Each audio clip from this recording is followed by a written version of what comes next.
I was right here in this exact spot 8 days ago. Once I realized what day it is, because I think it's May 22nd today. So I was here 8 days ago on a different bike. The snow has melted to the point that this trail is completely passable both directions.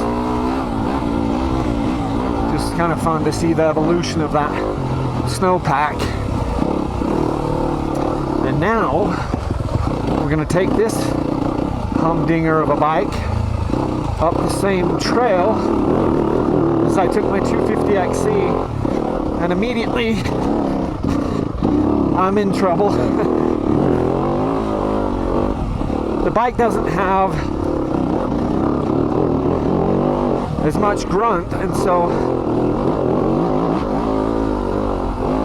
makes it just a titch tougher.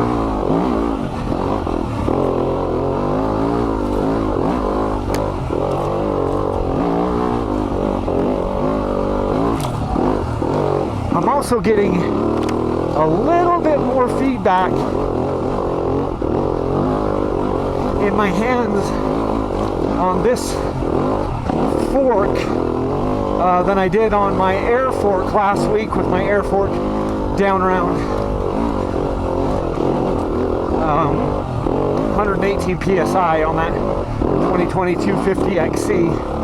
Spoiler alert, give me another 1 hour on this bike on this trail and I knew I was getting a lot more feedback in my hands and bouncing around a lot more on this bike. Now that I'm in the rockier, stiffer edges, I can definitely feel it more on this Kayaba fork, even though I've kind of gotten her loosened up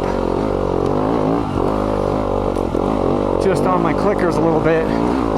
Can definitely feel that this fork was bouncing around a touch more on that same section of trail than my air fork did with low pressure. That's not a knock on this one, because I do love this fork, but I will say that the KTM air fork, when you drop down the pressure on it, it's freaking good.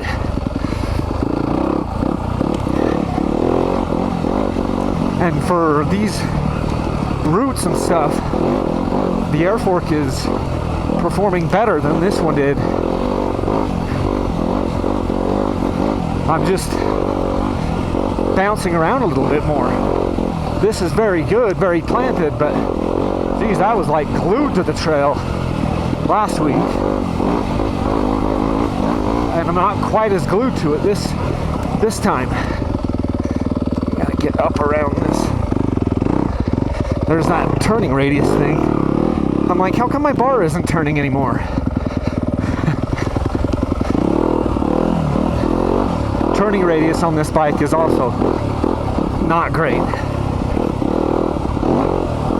It was it scored second to the worst, and I've only done it on like 5 bikes, measured the actual turning radius. But this was significantly wider turning radius than some of my other bikes. Like, it turned quite a bit wider than the Beta 300RR. It turned wider than any of the KTMs that I've got. The 2019 and 2 of the 2020s that I measured. The only bike that this one successfully beat out in the turning radius department was the 2020 Beta 200RR. That bike was exceptionally bad, and this bike was just marginally better. So, just some interesting factoids. So just some impressions here, since I did ride this exact same trail 8 days ago on my 2020 KTM 250XC. This bike doesn't feel quite as light and nimble. The bike is awesome and it has good handling, but it doesn't feel as nimble. There's that log I cut out last week.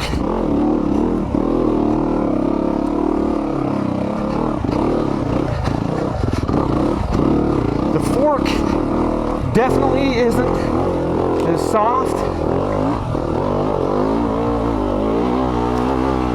And the bike isn't as nimble.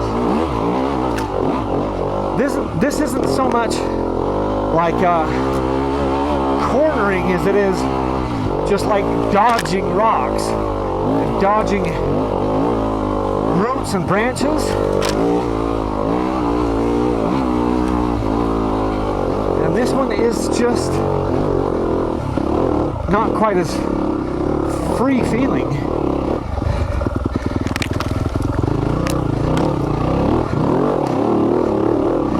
Definitely have to work more on this bike to get it to go on this trail.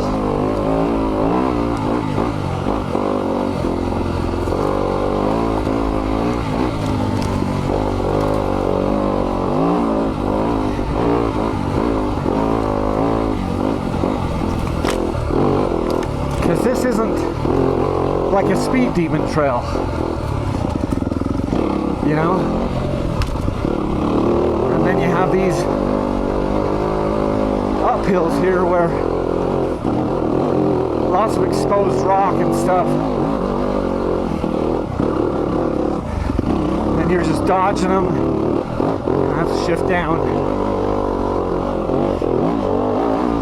See, I wouldn't have had to. I didn't have to shift down right there on the KTM. I stayed in on the 2-stroke, I should say. I stayed in 3rd gear. Now I just grabbed 3rd gear back, but on the 252 stroke, I just held 3rd gear up that.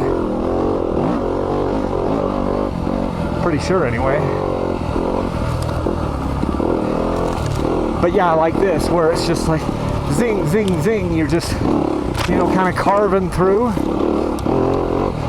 A little easier to push and carve through on the 2-stroke.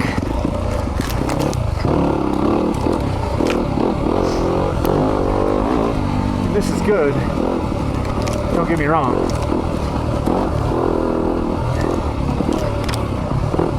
But there's nothing like that light, agile nimbleness for a trail like this that like you get on a 2-popper.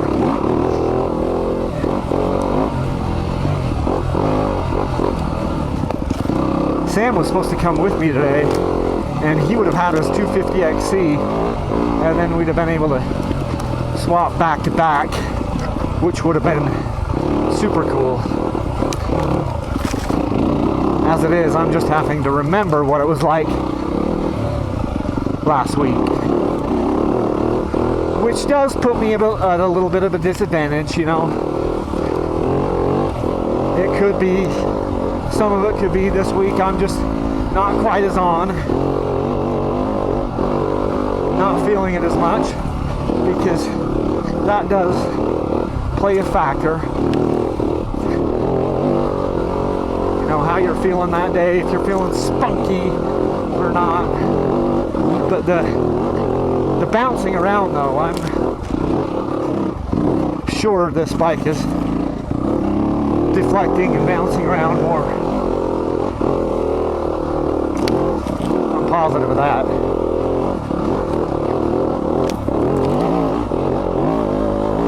Maybe I should try to speed up my front fork a little bit here.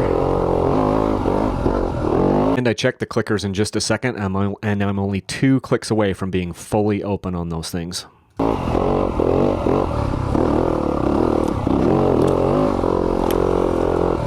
Take some of the clicks of compression out of it.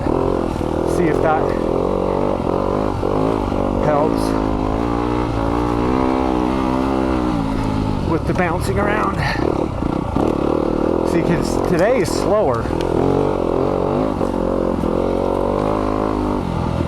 than the last time I rode this bike a couple weeks ago. This is a slower, rockier trail than the last time out on the bike.